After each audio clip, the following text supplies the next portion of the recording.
Cordial boa noite a todos vocês que nos assistem. Convido-os para mais uma reflexão da Palavra de Deus e hoje iniciando uma nova série.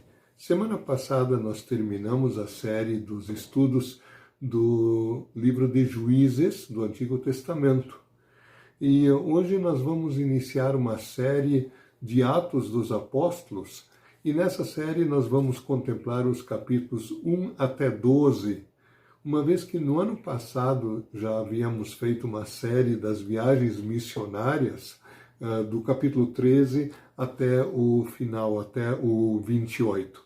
Então agora, nas próximas semanas, queremos estudar Atos dos Apóstolos, capítulos 1 até 12.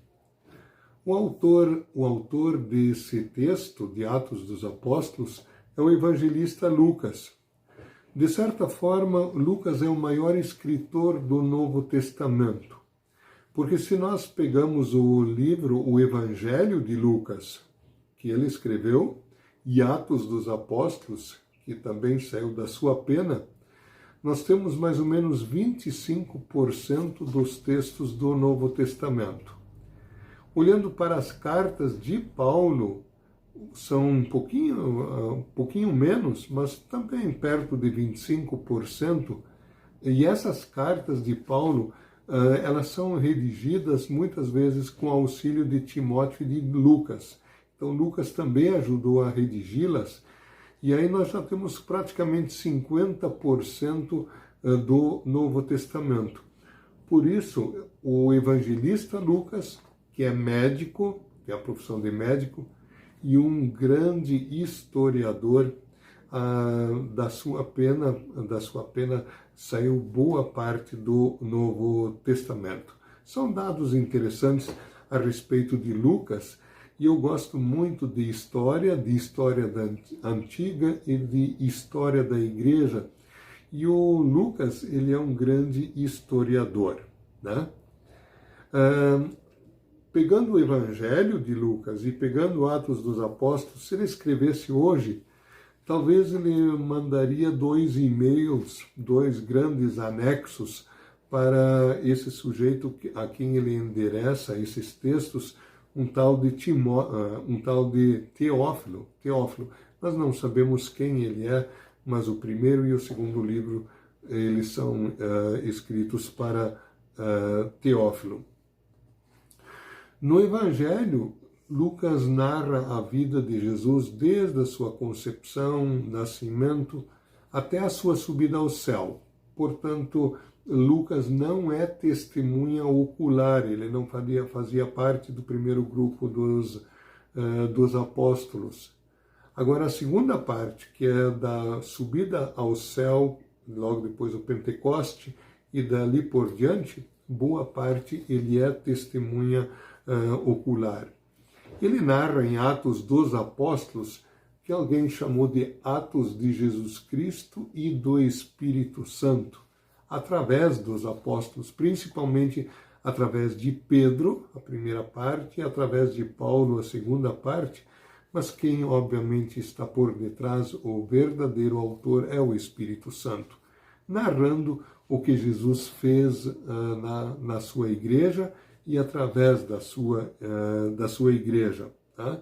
Por isso que Atos dos Apóstolos é tão interessante. Dito isso, a título de introdução do nosso estudo, nós queremos contemplar também hoje o primeiro capítulo. E o primeiro capítulo ele tem claramente 2 partes distintas.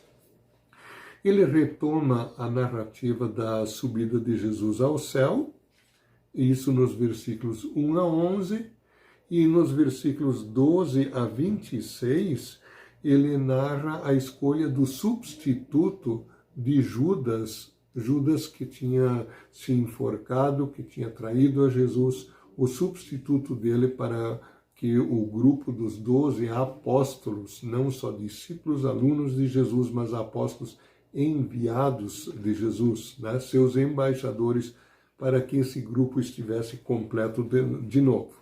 Essa é a segunda parte, os versículos 12 a 26. Pois bem, sobre a primeira parte, a subida de Jesus ao céu, convém dizer que a obra de Jesus ela está terminada aqui na Terra. Ele já viveu, ele ensinou tudo o que tinha que ensinar, padeceu, sofreu, morreu, ficou 40 dias aqui na Terra, provando por A mais B que ele tinha ressuscitado, e então ele subiu visível diante dos discípulos no Monte das Oliveiras, em Betânia. Ele subiu visível ao céu, até que uma nuvem o recolheu. Interessante que diz aqui no versículo 4, no versículo 3 do primeiro capítulo, o que Jesus ensinava nesses 40 dias. Os apóstolos viram Jesus e ele conversava com eles a respeito do reino de Deus. É uma forma de resumir o ensino do Novo Testamento. O reino de Deus é um reino espiritual, é o reino da igreja, não é um reino político, não é um reino físico. É o reinado de Deus sobre os crentes, a conversão dos pecadores para se tornarem filhos de Deus. Sobre essas coisas, sobre a missão de Jesus, salvar os homens dos seus pecados, sobre essas coisas Jesus estava conversando principalmente com os seus discípulos quando os encontrava nestes 40 dias em que ele ainda esteve na terra. E então sim, ele subiu ao céu. Ele deu 2 ordens nesse tempo todo para os seus discípulos, 2 ordens principais que o texto nos coloca. No versículo 4, ele diz assim: diz Jesus, fiquem em Jerusalém e esperem até que o Pai lhes dê o que prometeu, conforme eu disse a vocês. E aí o 5 diz: pois de fato João batizou com água, mas daqui a poucos dias vocês serão batizados com o Espírito Santo. Fiquem em Jerusalém aguardando a vinda o derramamento do Espírito Santo. E a outra ordem que Jesus disse Jesus deu pouco antes de subir ao céu, está no versículo 8. Porém, quando o Espírito Santo descer sobre vocês, vocês receberão poder e serão minhas testemunhas em Jerusalém, em toda a Judéia e Samaria e até os lugares mais distantes da terra. Então, vocês receberão o Espírito Santo e fiquem aguardando, é a ordem, e vocês serão as minhas testemunhas. Jerusalém, Judéia, Samaria até os confins da terra. Confins da terra até o final do Império Romano, na época principalmente. Então, a evangelização, ela se espalhou assim. Ela foi de Jerusalém para Samaria, né? Ela foi adiante e ela tomou conta do Império Romano. Essa foi a ordem de Jesus. E assim, na verdade, a evangelização, ela aconteceu através de todos os tempos e chegou a nós também. Quando ele diz que vocês serão minhas testemunhas, muitos, com o passar dos anos, em tempos de perseguição, perderam a própria vida. A palavra testemunho no original, ela é mártir, e daí os mártires são aqueles que morreram por causa da sua fé, sofreram um martírio, nós dizemos.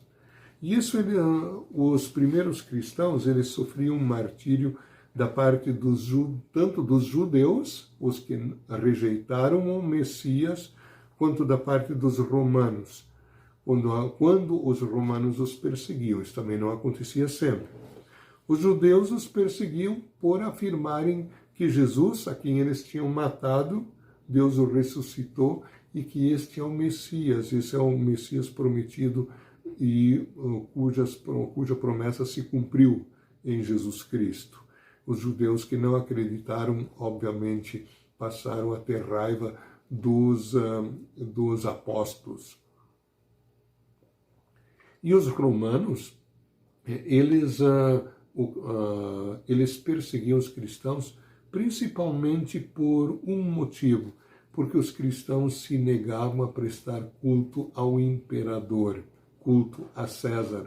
No mais, os cristãos eram sempre muito respeitados devido a seu exemplo de vida, e eles não faziam revoltas contra os romanos. Aliás, tem um texto muito interessante num dos historiadores antigos, dizendo que havia uma legião, certa vez uma legião de soldados romanos que combateram os bárbaros do norte, os germânicos, e que boa parte daqueles soldados, inclusive, eram cristãos, né? Paulo escreve na sua carta aos Romanos, no capítulo 13, que nós devemos obediência às autoridades. Os cristãos não negavam obediência às autoridades, só naquilo que ia contra a sua consciência, quando o imperador exigia culto, adoração, e eles diziam que o seu rei é Cristo Jesus, só a ele podiam adorar. Isso faziam com muita firmeza, graças a Deus, a maioria dos cristãos. Pois depois de dar essa ordem, vocês serão minhas testemunhas, então Jesus foi recolhido por uma nuvem e está assentado à direita do Pai, é o governo sobre todas as coisas, sobretudo sobre a sua igreja, e donde, como dois anjos disseram aos apóstolos que ficaram olhando para cima, quando Jesus subiu ao céu, esse Jesus virá como vocês o viram subir, então ele virá, voltará para julgar os vivos e os mortos, tomar e levar os crentes para junto de si definitivamente. Isso sobre os versículos 1 a 11. A segunda parte do primeiro capítulo, então, essa é a escolha do substituto de Judas. Em Mateus 27, 5 diz que Judas se enforcou. E aqui em Atos 1, 18 diz que ele caiu, ele se arrebentou no meio sobre rochas e as suas entranhas se derramaram. Então, parecem dois textos contraditórios. Ele se enforcou ou caiu. Entendem os estudiosos que os dois textos podem ser mutuamente complementares. Se ele ficou determinado tempo pendurado na corda onde ele se enforcou e ela deu de si, ela arrebentou, e isso era numa região com bastante pedras, com um penhasco, e aí ele caiu e se rompeu e o seu ventre se abriu, ele ficou todo arrebentado. Então, em si, não tem nenhuma dificuldade nessa parte. Mas os apóstolos dizem para a igreja reunida, isso ainda antes do Pentecostes, que alguém deve ser o substituto dele, que alguém outro tome o seu lugar, e eles entendem isso como que eles deveriam cumprir a profecia do Salmo 69, 25 e também do Salmo 109, versículo 8, que dizem assim, o Davi diz assim, que a casa dele fique abandonada e ninguém mais more nela, e também diz que outra pessoa faça o trabalho que ele fazia. Eles pegam esses textos, entendem eles como textos proféticos sobre a substituição agora nesse momento de Judas. Quem está reunido aguardando a vinda do Espírito Santo numa sala grande em Jerusalém? Está no versículo 14. Eles sempre se reuniam todos juntos para orar com as mulheres, a mãe de Jesus e os irmãos dele. Então eram os apóstolos, versículo 13, e no 14, com as mulheres, seguidoras de Jesus, a mãe de Jesus, os irmãos de Jesus. E eles sempre se reuniam para orar. Pois os apóstolos disseram para eles o seguinte, agora nós, como igreja, precisamos escolher alguém para substituir a Judas, que foi para o lugar de perdição. Então eles escolheram duas pessoas que, segundo os apóstolos, deveriam fazer parte, quem sabe, daquele grupo maior de discípulos, dos 70, que Jesus enviou uma vez, porque ele tinha mais discípulos do que os 12 apóstolos.